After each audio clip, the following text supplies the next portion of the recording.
आपण जयसूर आहे. आपण आज किल्ले अडसरवरती आपल्या मोहिमेसाठी जातोय. प्रवेशद्वाराची जी लागूची म्हणजे पावसाळ्याच्या आधी जी आपल्याला हे करावं लागते शाकारणी त्या मोहिमेसाठी आपण चाललेले. आणि दिदीची ही बहुतेक माझ्यासमोर दुसरी मोहीम असणार आहे. तिच्या मनानुसार म्हणजे तिच्या इच्छेनुसार आज आपण आतापर्यंत आपण पेठीच्या मार्गाने जात होतो, परंतु आज आपल्याला खुंटीच्या मार्गाने जायचं. बरोबर आहे. खरं तर काव्याची नाही, परंतु आपल्या आदिनाथची इच्छा आहे की आज आपल्याला खुंटीच्या वाटेने जायचंय. आदिनाथ खूप अशी अवघड वाटे आपण ऐकून आपण कधी काही इकडून गेलो नाही. 20वी 25वी मोहीम आहे. काय वाटतंय, कसं काय करायचं, काय जायचं का नाही जायचं? एवढे दिवस आपण फक्त पेठीच्याच वाटेने जात होतो. आपल्या कमीत कमी 20 ते 25 मोहिमा झाल्या, परंतु आपण कधी खुंटेच्या वाटेने गेलो नव्हतो. आपली प्रथमच मोहीम आहे की आपण खुंटेच्या वाटेने जातोय. की काय तिथून जाण्यासारखं काय ते पाहण्यासाठी विशेषतः आपण तिथून जातोय. खुंटीची वाट अतिशय अवघड अशी वाट मानली जाते, कारण आम्ही आजपर्यंत कधी खुंटीच्या वाटेने गेलो नाही. परंतु विक्रमभाऊ मुंडे हे याच ठिकाणी हडसर गावचेच रहिवासी आहेत आणि आपल्या सह्याद्रीचे एक नामांकित असे दुर्गसेवक देखील आहेत. त्यांच्याच मार्गदर्शनाखाली आज आपण खुंटीच्या वाटेने जाणार आहोत हडसर किल्ल्यावर. त्या ठिकाणी जाऊन विक्रमभाऊनी सांगितल्याप्रमाणे जे आपण हडसर प्रवेशद्वाराचे जे 2 प्रवेशद्वार बसवली त्या प्रवेशद्वारांना पावसाळ्यापूर्वीची शाकारणी करणार आहोत. चला तर भेटूया किल्ले हडसरवर. आज काव्या देखील आपल्या बरोबर आहे. बघूया तिला वरती किल्ला सर करता येतोय की नाही. आणि अवघड असा किल्ला असल्यामुळं विक्रमभाऊनी आताच रशी देखील आणली आहे. ह्या रशीच्या साह्याने आपण खुंटीची वाट पार पडणार आहोत. आमचे भोसले सर, सचिन दादा, अनिल दादा पुढच्या म्हणजे पेठीच्या वाडीच्या दिशेने ते पुढे गेलेले आहेत. बघूया कोण लवकर जाते आणि कोण दरवाजापाशी पोहोचते. चला तर मग. जय शिवराय. खुंटीची वाट की खेळाची वाट? खुंटीची वाट, खेळाची वाट अशा भरपूर तिला खूप शब्द आहेत. आमच्याकडे गावाकडे तट म्हणतात, तटानीवर गेलो अच्छा असं म्हणतात. अच्छा. हे हडसर गावचं एसटी स्टँड आहे. त्या स्टँडच्या जागी गाडी लावून आपण जर डाव्या बाजूनी किल्ल्याकडे निघालो तर इथे एक बोर्ड दिसतोय, सावधान धोकादायक वाट. हडसर किल्ल्यावर जाणारी खेळाची वाट अतिशय धोकादायक व जीवघेणी आहे. प्रशिक्षित व्यक्ती व योग्य साधनाशिवाय चढाई करणे जीवघेणे ठरू शकते. विक्रमभाऊ, याच्या आधी किल्ल्यावर कधी गेले? आज 3रा दिवस चालू आहे. म्हणजे एक दिवस फक्त अडगल आहे. म्हणजे मी शुक्रवारी गेलो, काल शनिवार फक्त आड गेला आणि आज रविवार आहे. अच्छा, म्हणजे तुम्ही कालच किल्ल्यावर जाऊन आले? काल नाही, परवाच्या दिवशी. अच्छा, परवा दिवशी. तुम्ही किती वेळात पोहोचता किल्ल्यावर? मी इथून 20 मिनिटांमध्ये खुंटीची वाट. खुंटीची वाट इथून? हा, इथून 20 मिनिटात खुंटीची वाट. आणि खेळायची का खुंटीची? खेळायची खुंटी एकच आहे नाही? हा, एकच आहे. म्हणजे आमच्याकडे जास्त करून म्हणतात तटाची वाट.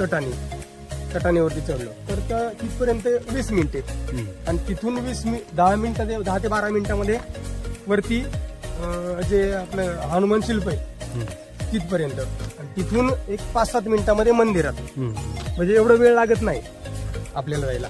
बाकीचे कसे बाहेरून आलेले पर्यटक यांच्याकडे मोठ्या मोठ्या बॅग असतात, त्यांच्याकडे वेट असतं, त्याच्यामुळे ते हळूहळू चालतात आणि त्यांना एवढी चालायची सवय नसते. त्याच्यामुळं ती खूप म्हणजे आता मागं 15-20 दिवसापूर्वी आले होते, शिर्डीवरनं मित्र आले होते. तर त्यांनी रात्री ट्रेक चालू केला होता संध्याकाळी 7 वाजता. तर आम्ही पोहोचलो 11:30 वाजता. अच्छा. आणि तिथे गेल्यानंतर मग थोडासा भात खाला आपल्या सह्याद्रीच्या मोहिमेप्रमाणे, कणी आणि गपचूप झोपलो. पण झोप एवढी भारी लागली की दमल्यामुळे. आणि माझा तो म्हणायचं तर खुंटीच्या वाट्यानं गाईड करण्याचा पहिलीच वेळ, आणि ती पण नाईटची पहिलीच वेळ माझी.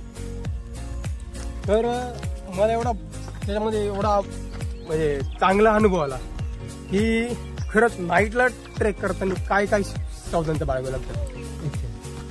की वाघापासून संरक्षण, एखादा मित्र मागं राहतोय की पुढे जातोय, ह्यांच्यापासून सगळ्यांना सोबत घेऊन फिरणं. बरं. प्लस आपल्याजवळ तेवढं पाणी आहे की नाही, रात्री आपल्याला पाणी कुठं सापडावं लागेल किंवा कुठं भेटते तिकडे जावं लागेल. या खूप काही काही गोष्टींना एवढं सामोरं जावं लागलं भरपूर. बरोबर. आपण आणि आपल्या विश्वासावर पर्यटक येतात त्याच्यामुळे त्यांना सुरक्षित नेणं आपली जबाबदारी असते. असते. थोडस पुढे आल्यानंतर या ठिकाणी आपल्याला एक मंदिर दिसतंय. विक्रमभाऊ, कुठलं मंदिर हे? पाटली नाही मंदिर.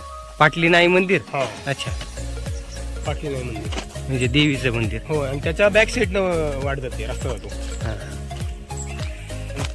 तिथून पुढे एकतर आपण डाव्या साईडला पण जाऊ शकतो आणि सरळ पण जाऊ शकतो.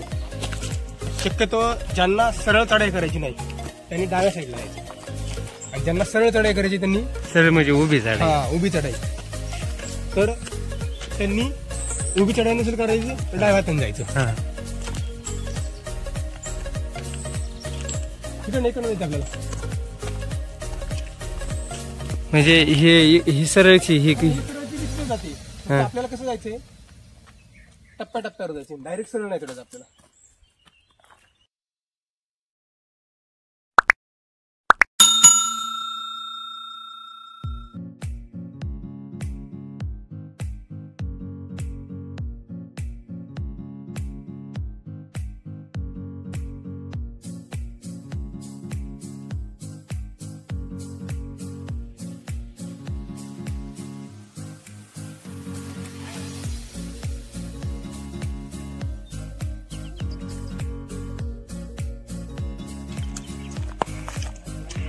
या ठिकाणी समोर हा किल्ले हडसर. सरळ अशी ही चढाई आहे आणि आपण ह्या घनदाट झाडीतून वाट काढत काढत किल्ले हडसरच्या दिशेने चाललो.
थोडंच वर आल्यानंतर या ठिकाणी या बाजूला किल्ल्याच्या उजव्या बाजूला हे पिंपळगाव जोगा धरण आहे, स्पष्ट दिसतंय. बरंच पाणी आहे तसं बरं का.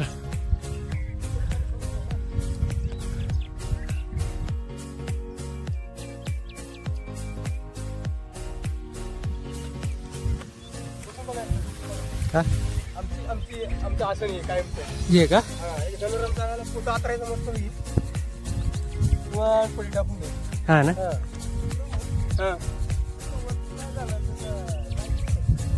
तिथून गेलं की असं इकडे जायचं आपल्याला पूर्ण. साधारण 20-25 मिनिटाची चढाई केल्यानंतर इथूनच सुरुवात होणारी आहे हडसर किल्ला चढायला. किती मोठमोठे दगड आहेत हा. दमले का काव्या? दमले.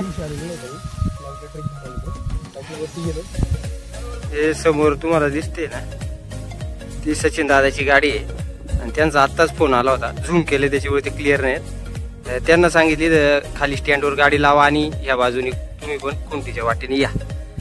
पहिले नाही म्हणतो ते, परंतु अनिल दादा त्यांच्या सोबत आहे आणि दादाला चांगला अनुभव आहे. भोसले सर थोडं हे असल्यामुळं त्यांना काय वर यायला जमत की नाही आम्हाला गॅरंटी नाही, परंतु त्यांचा आत्मविश्वास एवढा मोठा आहे की ते पण चढू शकतील असा अंदाज आहे. गाडी आता दिसण्याची झाली. आता आम्ही नेमकं किल्ले हडसरच्या इथं पायथ्याशी आलोय आणि इथे येऊन थांबलो. आता एक 10-15 मिनिटं आपण त्यांची वाट बघणार आहे. या ठिकाणी आपल्याला गुहा बघायला भेटणार आहे. आज आता आपण जवळजवळ 20-25 वेळा हडसरला आलोय, परंतु खेड्याच्या वाटेने आपण कधी आलो नाही. परंतु आदिनाथ म्हटल्याप्रमाणे आज आपण त्याच्या इच्छेनुसार ह्या खेड्याच्या वाटेला आलोय आणि आपल्याला नवीन नवीन गोष्टी किल्ल्यावरच्या बघायला मिळतात. खरं तर अजून किल्ला चालू देखील झाला नाही, परंतु आता विक्रम भाऊ आपला वाटाड्या म्हणावा लागेल गाईड, ते आता आपल्याला इथं असलेली गुहा दाखवतात. त्या गुहेत प्रवेश करताना आजूबाजूचा जायजा घेऊन करत जा, कारण इथं एखादं जनावर देखील असू शकतं, साप म्हणा, विचू म्हणा किंवा बिबट्या सुद्धा असू शकतो. बिबट्याचं घर आहे. हा, अरे बापरे, खतरनाक की. अशा गुहेत प्रवेश करताना एकदम सावधरीतीने तुम्ही प्रवेश करायचा.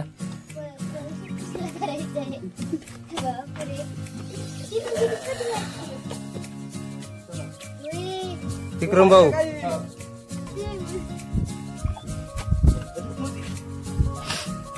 तुम्ही कधी किल्ले हडसरवर आल्यावर ही गुहा नक्की पहा, परंतु पाहताना सावधानता बाळगा. कुणी गाईड किंवा इथला स्थानिक नागरिक असल्याशिवाय ह्या गुहेमध्ये प्रवेश करू नका, कारण गुहा फार मोठी आणि खूप मोठ्या प्रमाणात इथं दगडी पडलेत. या दगडाखाली किंवा आता विक्रम भाऊ तर म्हणतात इथं बिबट्याचं घर आहे, परंतु इथं विष्ठा देखील आहे. मग ती बिबट्याची आहे किंवा एखाद्या पाळीव प्राण्याची आहे ते काही सांगता येणार नाही. कमीत कमी एक 15-16 फूट खाली उतरलेलं आहे गुहेमध्ये. हे बघा इकडे ही जी नवीन दगड दिसते का लावलेली, हा नवीन दगड लावलाय ना, हा पत्थर.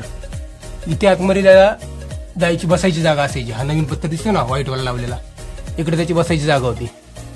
ती हा वाघाची, ती बंद केली आम्ही. आणि इकडे पहा तुम्ही, त्यानंतर इकडे बघा, हे इकडे समोर एवढी खाली, आणि त्याच्यानंतर बघा इकडे दिसतंय पूर्ण.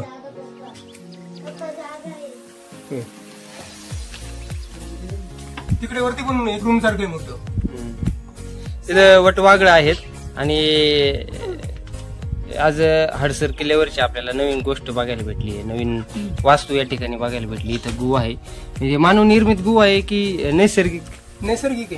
हा ना, हे दगडी वगैरे ढसळलेले आहेत.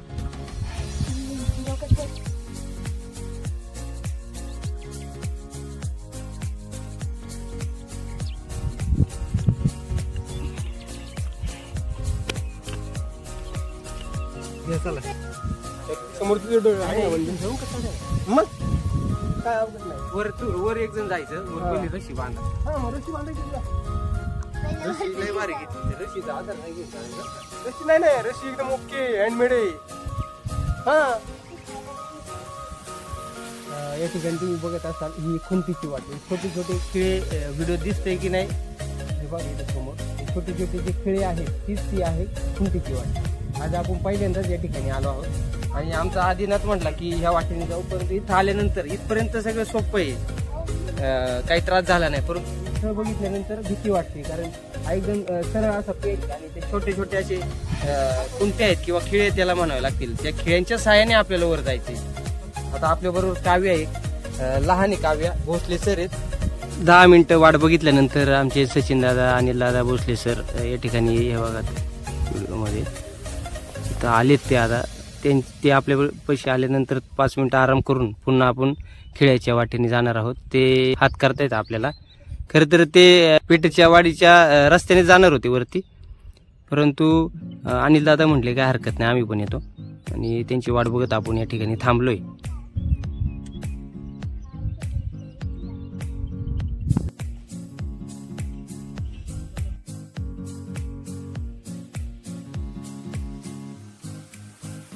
आता अनिल दादा आणि भोसले सर यांच्यासोबत आपण ही अवघड अशी असलेली खिळ्याची वाट चढणार आहोत. बघूया कसे आता अनुभव येतात ते बघूया खिळ्याची वाटेचे. आम्ही तुम्हाला ते अनुभव सांगू.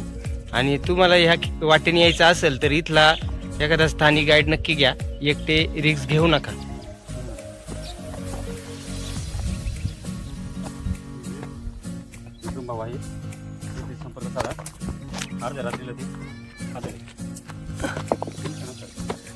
दिवसात त्याला काम असतं. दिवस आम्हाला फसवतात, आम्ही चावडल्याचे म्हणतात किल्ल्याच्या पाहिजे नांगरतोय आणि म्हटलं 5 मिनिटं यात येतील. पण हे थोडं कुठं उडल्याचं प्रमाणे एवढं नाही. सरळ अशी चढाई आहे ही खिळ्याची वाट आहे. आपण पोहोचलोय. फक्त आता वर चढायचं आहे. दादा मी वर जाऊ का? वर चढत आहेत.